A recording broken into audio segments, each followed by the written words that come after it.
Welcome, Weirdos!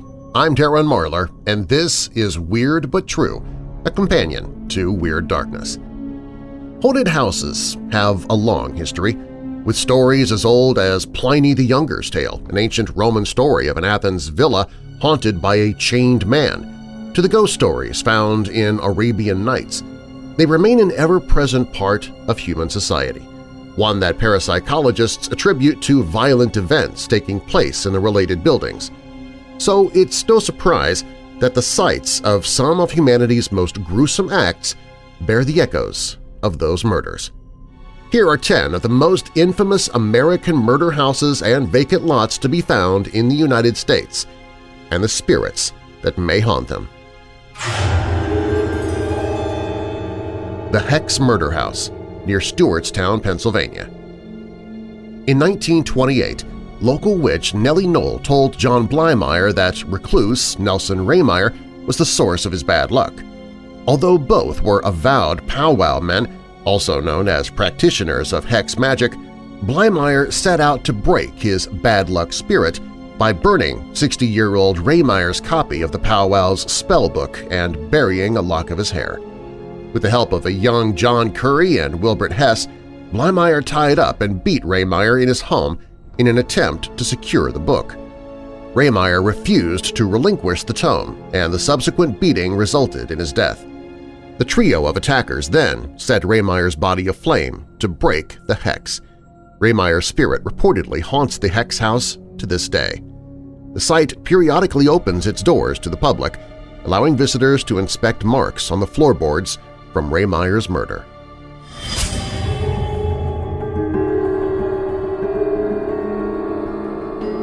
Kreischer Mansion in Staten Island, New York.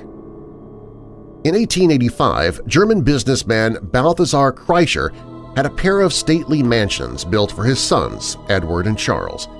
Within a decade, the senior Kreischer died, his brickworks operation closed. Edward had committed suicide, and a fire obliterated Charles' mansion. The remaining mansion changed hands over the years. By the 2000s, it was vacant. Former Marine Joseph Young became the property's caretaker. In 2005, Young was hired by the Bonanno crime family to kill Robert McKelvey, and he did so by strangling, stabbing, and drowning the man on the Kreischer Mansion grounds, before dismembering and burning the body in the furnace in the cellar. Rumor has it that the Kreischers haunt the residence, including a spectral woman who peers from the windows.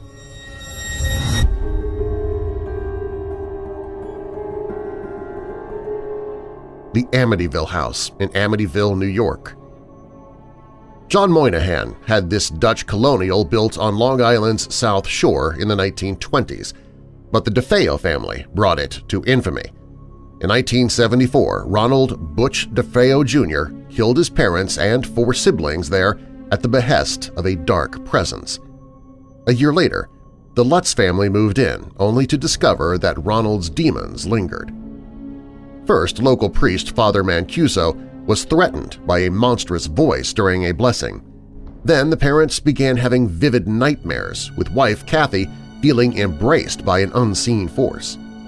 Meanwhile, Father George discovered a hidden room in the basement, and daughter Missy befriended an invisible demonic pig named Jody. Cold spots, strange odors, spectral slime, and cloven footprints followed, until the family fled the house within weeks of moving in.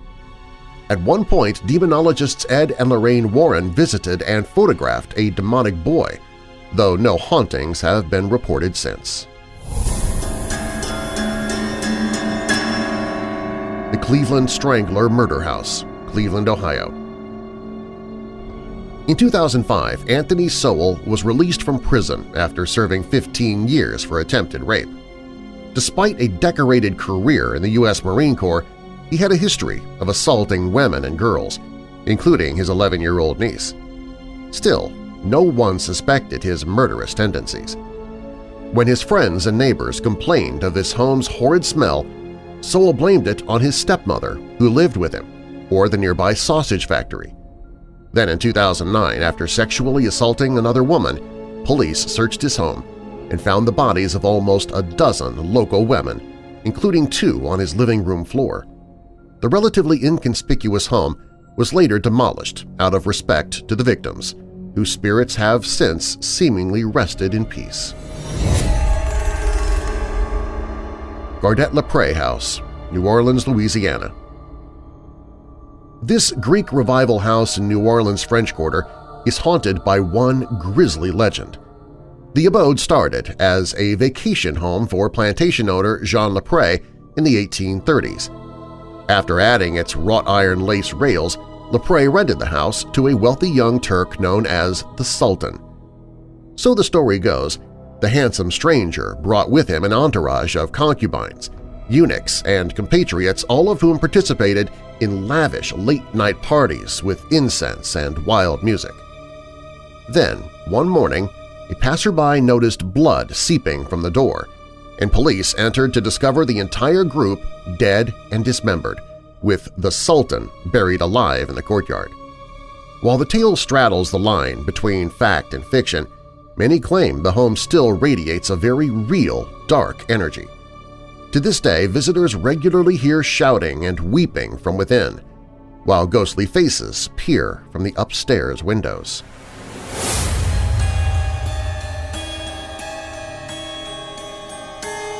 Villisca Axe Murder House, Villisca, Iowa.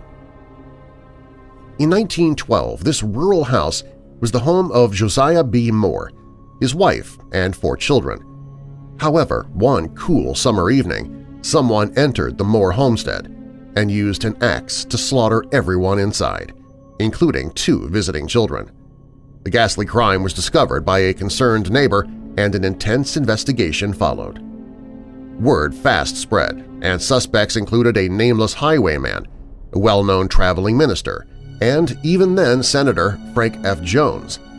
The crime remains unsolved to this day, and the spirits of those who lost their lives allegedly remain inside the home. Although they commonly move objects and cause furniture to fall over, one paranormal investigator almost lost his life when staying the night, as he wound up stabbing himself by morning. The Lizzie Borden House, Fall River, Massachusetts. In August of 1892, this abode was the site of the crime that inspired the infamous rhyme. Affluent banker Andrew Borden was discussing finances with his late first wife's brother after months of interfamilial tension when he decided to go for a walk. In the intervening hour, someone entered the house and hit his new wife Abby multiple times with a hatchet. Upon his return, Andrew laid upon a couch in his parlor to nap but was nearly beheaded by the same killer smashing his skull.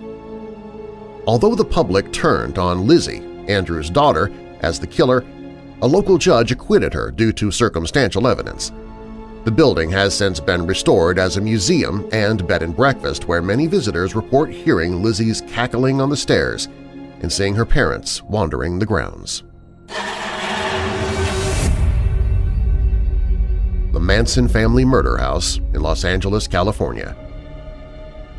This Los Angeles estate became infamous in 1969 when the Manson family broke in and killed actress Sharon Tate, hairstylist Jay Sebring, and 2 others inside the house. A 5th victim, Stephen Parent, had been killed as the killers approached the property. Under Charles Manson's order to make the murders as gruesome as you can, the family members horrifically mutilated the victims. Tate begged for the life of her unborn child only for her attackers to stab her in the stomach before leaving the word "pig" written in blood on the front door.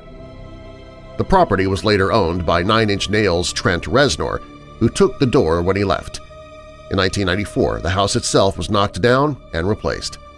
Although no ghosts linger on the site, voices and footsteps were heard during the construction of a nearby house, whose residents report cold winds and apparitions.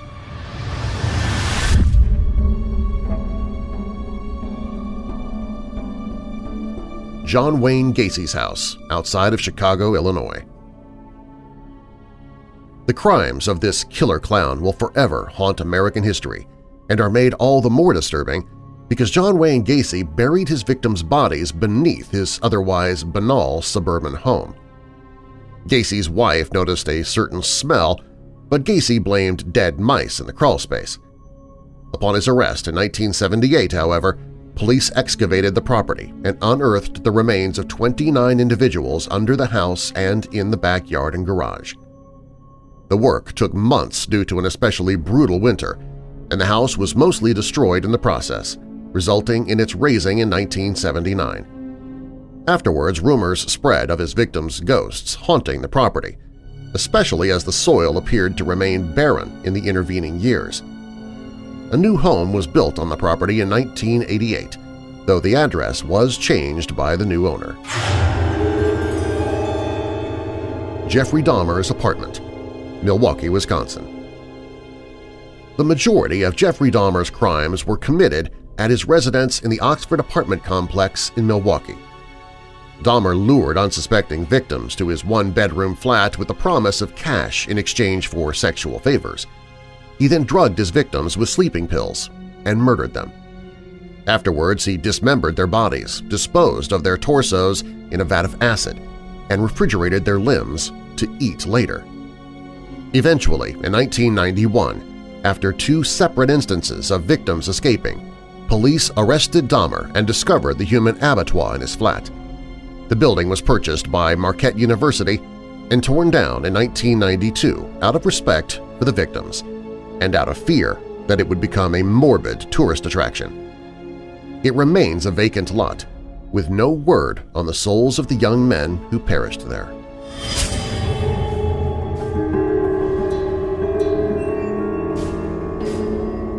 Be sure to subscribe if you don't want to miss future episodes, including my podcasts, Weird Darkness and Daily Dose of Weird News. And if you like this video, please give it a thumbs up and leave a comment below.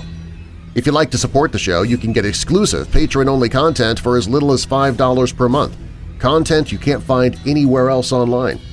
Learn more by clicking the link in the show notes or visit marlerhouse.com and click on Become a Patron. Thanks for watching, and I'll see you next time, Weirdos!